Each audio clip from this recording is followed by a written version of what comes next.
Okay. Thank you, Chris, for that kind introduction, and thanks to all of you for coming to this conference. And I should mention, by way of advertisement, the Mars Society is having our conference at the University of Southern California, which is in Los Angeles, October 9th through 11th. You can find out more details about it on our website, and also there's an open call for papers if you have something you'd like to say about Mars exploration. And also, if you're interested in finding out more about my ideas on how Mars exploration can and should be done, I've, of course, written a number of books on it. My best one is The Case for Mars, new revised edition, and I'll have a few of them on sale when we're having lunch. So if you want to pick one up, you buy it, I'll sign it. It's great. All right, so I want to talk about how to make the Mars initiative a success. We have a unique, potentially generational opportunity right now to get a Humans to Mars program actually started. But the question is whether it will be carried off successfully. That is the reason why we have an opportunity to get it started, and a very good opportunity. I would think the chances are actually quite high right now that we will get a Humans to Mars program started, is because of Elon Musk has achieved a position of tremendous influence within the current administration, and has gotten them, as Trump has said in his inaugural address, he's going to send humans to Mars.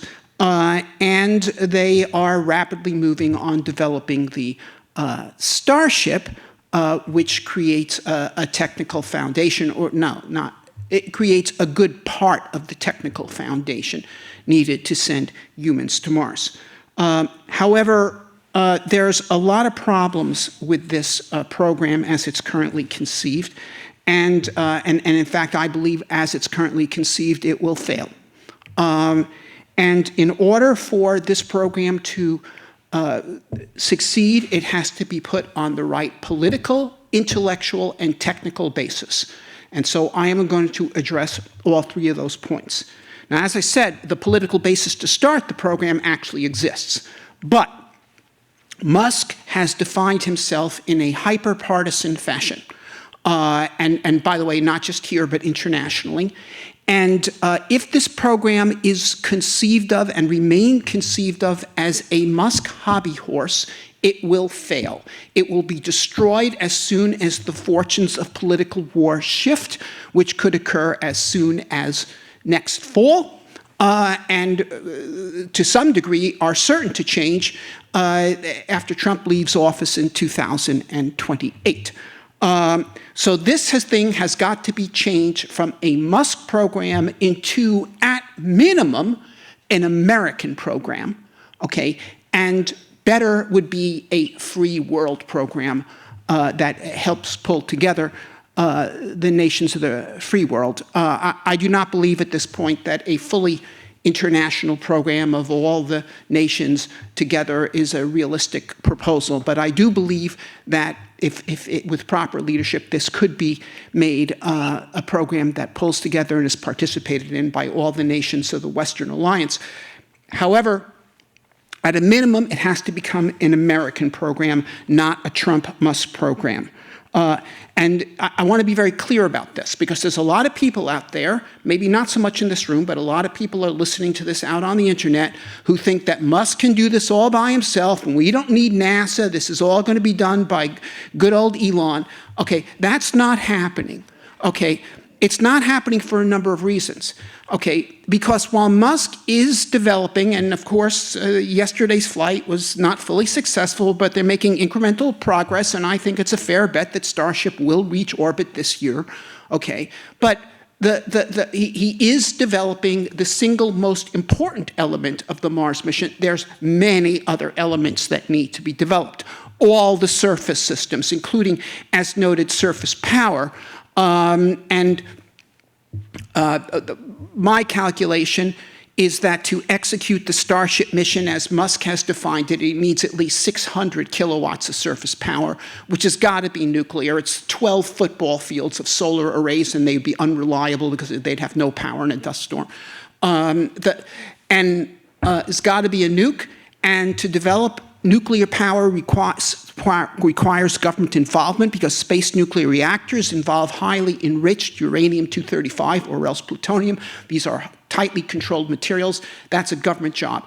And many other things that need to be developed, like surface spacesuits, surface vehicles, the ISRU equipment itself, one could go down the list, while they could be developed privately, won't be, because a launch system has a commercial basis outside of the space program, and it can be developed commercially.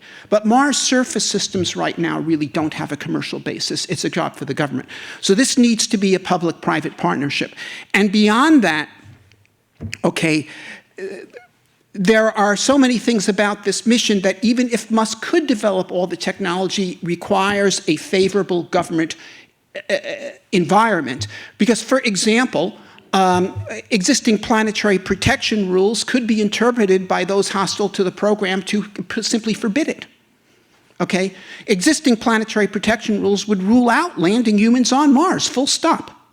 Okay? You actually have to have the US government, at a minimum, wanting to do this, and foreign governments not want to intervene against Musk, and well, in other words, we want to have this be an American program. We want everybody on board. All right. Now, this gets us to the intellectual basis of the program.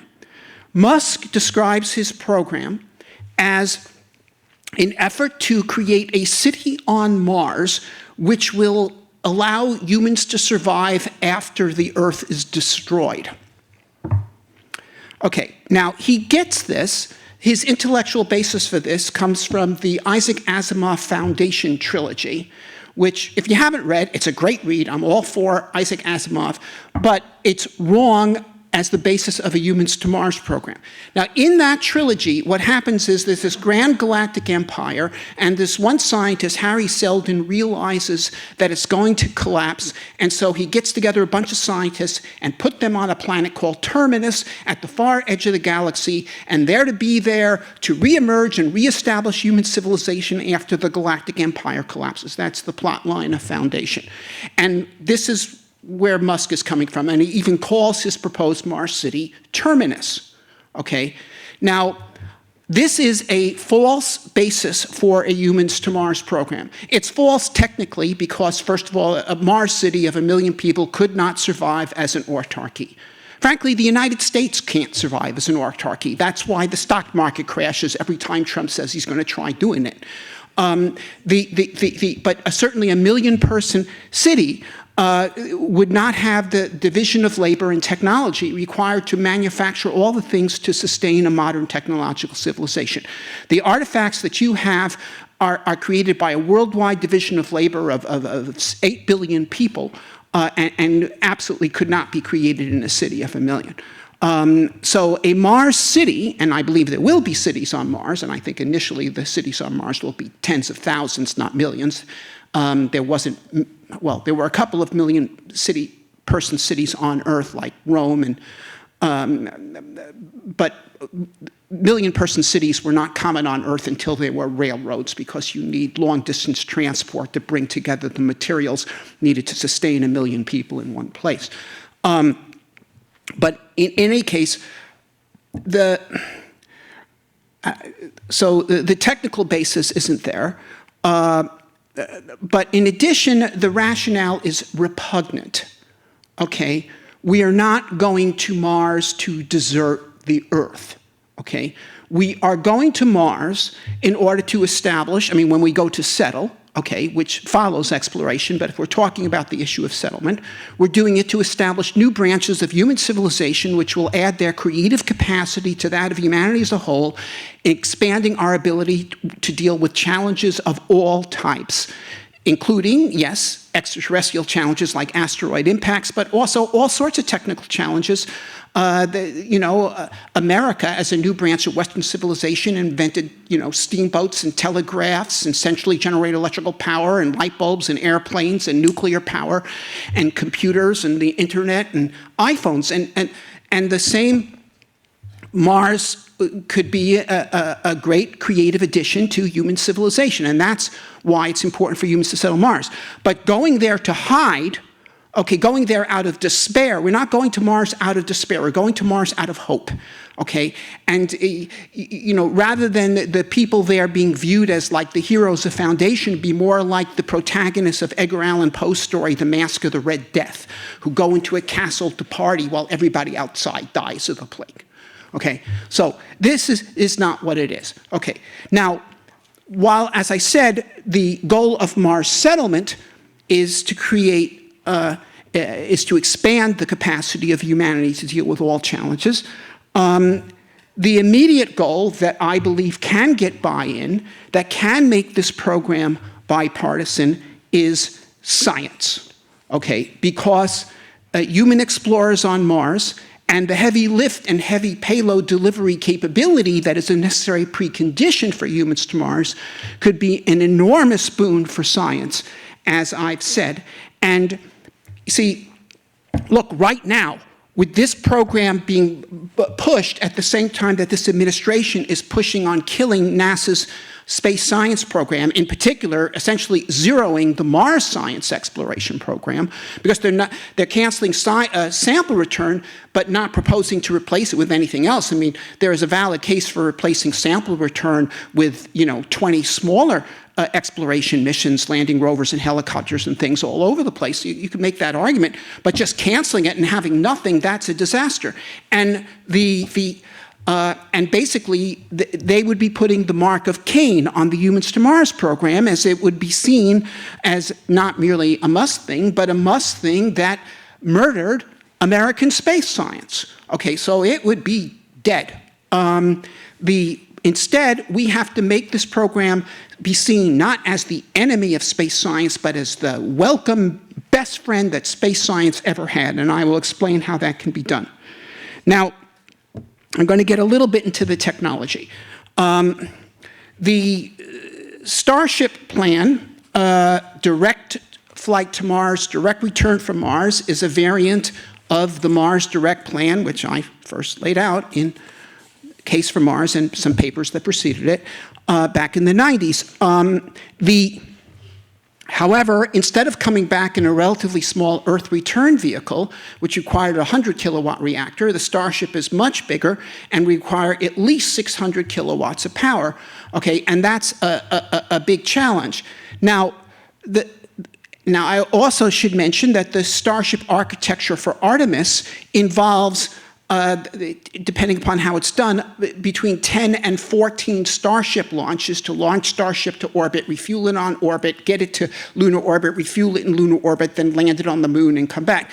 And that's because while Starship is potentially quite attractive as an Earth launch vehicle, it is extremely unattractive as an ascent vehicle for use on the moon or Mars because it's so heavy. It's 100 tons compared to the Apollo LEM ascent vehicle, which is 2 tons. You want something smaller. And what that smaller thing is something I call Starboat. Starboat, as I conceive it, would be something a lot like Starship, except much smaller, at least a factor of 5, perhaps a factor of 10 smaller in mass. And so, which is, say, a factor of 2 to 3 smaller in linear dimensions. If for the lunar architecture, you would deliver Starship to lunar orbit, and you'd have a methane oxygen-propelled Starboat that could go from orbit to surface and back, and Starship operating in lunar orbit as a tanker for it. That would be a vastly more effective Artemis architecture. Similarly, for Mars, if you want to do direct return from the Martian surface with Starboat, and Starboat is scaled down by a factor of 5 compared to Starship, then instead of needing 600 tons of propellant, you'd need 120 tons of propellant, and you could do that with a 120 kilowatt reactor. Okay, if you use Starboat not to go from Mars surface to direct return, but to rendezvous with a starship in Mars orbit, you only need 50 tons of propellant, and therefore you need 50 kilowatts of power to make that propellant, which is something within the range of extensions of the kind of technology that NASA is looking at now, tens of kilowatts per reactor. A couple of such reactors would get you to 50 kilowatts. Okay, so that's what is needed. Starship plus Starboat gives you both the moon and Mars on a technical basis.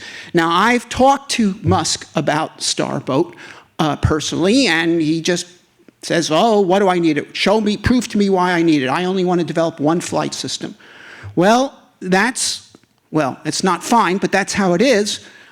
I believe that the National Lander Program needs to be repurposed. That is, the lander that is funded by NASA to support Artemis, which unfortunately, given that they were already funding Starship, they should have insisted that that use a methane oxygen propulsion system to make it compatible with Starship.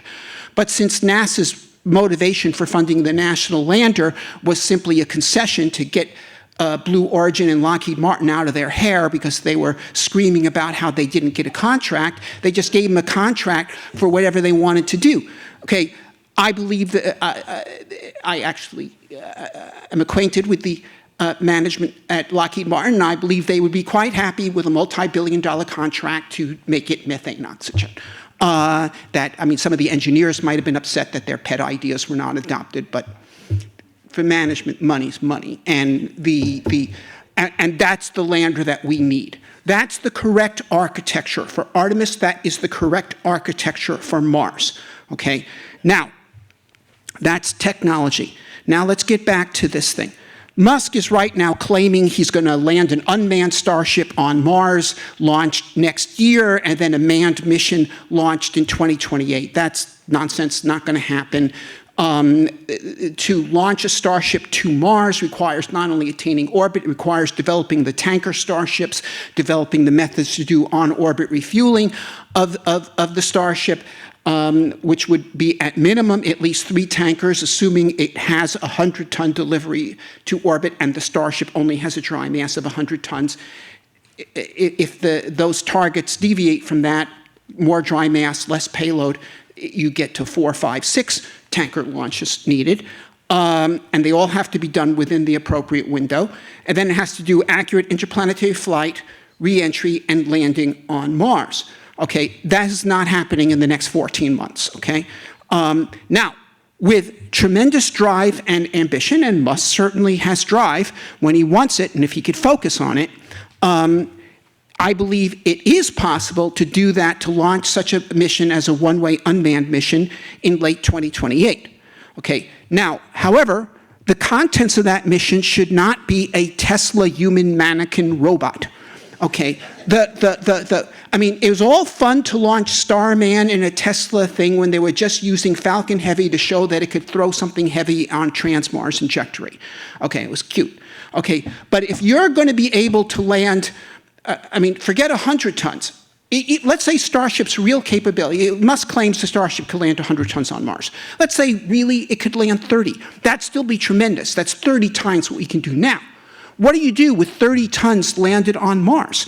You send a robotic expedition to Mars. Okay, instead of landing 1 rover on Mars, you land 15, and you land 15 helicopters too, and not tiny little ones like Ingenuity, but much more substantial ones that can each carry, say, 50 kilograms of instruments. And so we go from the Sojourner-class helicopter to the Spirit and Opportunity-class helicopter, and they can fan out, and the rovers and helicopters can go all over the place, bring samples back to the Starship lander, and where you would have a well-instrumented static lab, and the samples can be brought in there and looked at, by 12 different instruments or 50 instruments, and now you have all these different rovers and helicopters and the drillers and life detection experiments and all sorts of stuff deployed on Mars. You're talking about a Mars mission with at least, at a minimum, 100 times the punch, science punch, that the kind of robotic missions we've been able to do to date. And what you'd have with those 15 helicopters and 15 rovers and the other experiments is literally hundreds of science teams, because there's a science team associated with every instrument that's on a rover, okay, that'd be part of this mission. And therefore, you would get the overwhelming support of the science community for this mission. And not just because you're giving people money, okay, but because you're actually producing terrific science, okay? And that would get the public support for this mission. And that's what would make this mission and this program something that would have enduring both scientific community and widespread public and political support, okay? Because people would be able to see that this is not being done as the whim of an eccentric businessman, but something which is truly grand, something truly worthy of what it is doing. And people would see in general that this heavy lift capability, low-cost heavy lift capability that Starship represents enormous opportunities for science, for much bigger space telescopes and all the rest of that.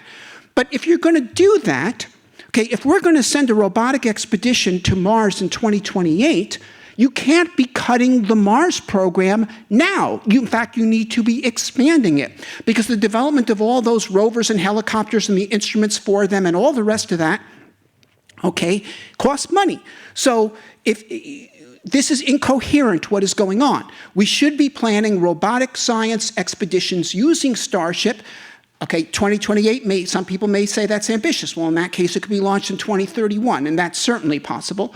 That this needs to be a coherent strategy where we take the imminent arrival of heavy lift and heavy Mars payload delivery, and we say, we're going to exploit this by developing the robotic instruments, that is the actual rovers and helicopters, as well the scientific instruments that go on them, to have a grand scientific campaign on Mars. And then if the Planetary Protection Program people should come up and say, but wait a second, you didn't sterilize the Starship on orbit, they say, go away, okay. Right. Whereas if it's something that you don't want to happen, you say, hey, that sounds like a good reason to cancel the launch. And that's where this is, okay. That's where this is. So this is how we get the nation behind it. This is how we get tremendous science out of this program, for real. And of course, yes, this it prepares the way for humans to Mars, conceivably in 2033, which, by the way, is an excellent launch year, and which I do not believe is unfeasible if we adopt this approach. That's 8 years from now. We went from Kennedy's speech to landing on the moon in 8 years, and frankly, from a technical point of view, we are far better prepared today to execute this program than they were to send people to the moon in 1961. 1961, we had 15 minutes of human spaceflight experience. We didn't even know if people could eat in space, okay? Okay, so this is how this can be done. This is how it should be done, and this is how it must be done. Thank you.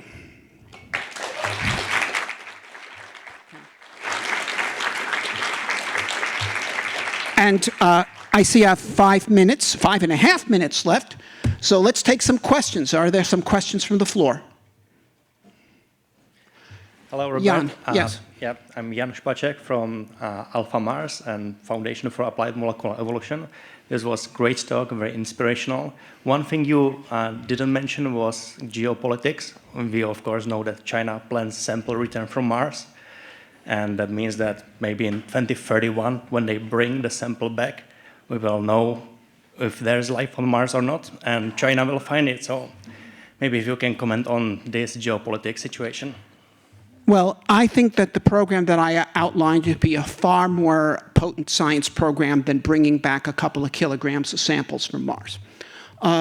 If somebody brought back 5 kilograms from Earth, would you know that there were whales on Earth, or elk, or, birds? No. Or people, for that matter. No. The idea that you could characterize Mars with a kilogram or 5 kilograms of samples is, obviously it would have some scientific value. I'm not denying that. But it wouldn't compare to this, okay? If we had this kind of robotic expedition on Mars with, 30 exploration rovers and helicopters and and a bank of instruments there. And by the way, there could be immense broad participation in this mission because the whole territory of the area could be mapped out with virtual reality, and people from the public could go and be looking around the area and say, look, there's something really interesting on the north side of this rock. Can you send a rover over to it and see what's there? This would be exploration on a grand scale. And this would be doing, once again, what Apollo was, which is Apollo didn't send people, or didn't just send people to the moon. It astonished the world with what free people could do. That's what the purpose of Apollo 1, that is what it did. Okay, that's what Artemis will not do, okay? But that's what this will do. And I mentioned, though, that this architecture does enable you to do the moon as well as Mars. And that's important because in addition to the people who are adverse to Musk or Trump, there's another set of enemies that this program could have, which are the moon freaks. Okay? And if they see this program as causing the end of their program, they'll also be against it. So we need to have a program that gets everybody on board, and that's what this would be. Sir. My name is Doug Gage. In addition to your rovers and your helicopters, how about some orbital assets being deployed at the same time?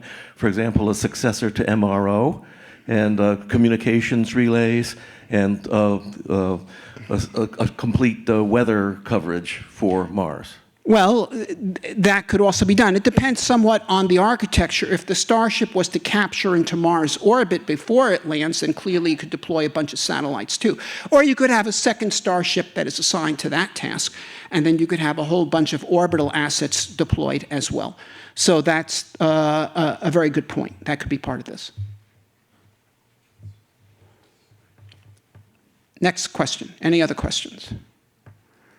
Well, I actually finished ahead of time. So once again, if you want to know more about how I think Mars missions can and should be designed, got my book. And otherwise, please come to our conference, Mars Society at University of Southern California, Los Angeles, October 9th through 11th. And there are more details, including an open call for papers at marssociety.org. Thank you very much.